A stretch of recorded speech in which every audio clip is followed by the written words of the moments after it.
আসসালামু আলাইকুম বন্ধুরা, কেমন আছেন? সবাই ভালো আছেন? অনেকদিন পর একটা ভিডিও আপলোড দিলাম, প্লিজ সবাই একটু সাপোর্ট করবেন।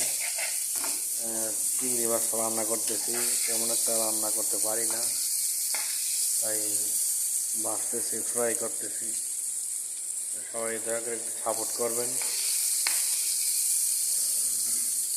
আলহামদুলিল্লাহ, আমরা প্রবাসে থাকি, আপনাদের সবাই সাপোর্ট চাই, ভালোবাসা চাই। ইনশাল্লাহ আমিও সবাইকে সাপোর্ট করব। দয়া করে একটু সাপোর্ট করেন না ভাই, প্লিজ।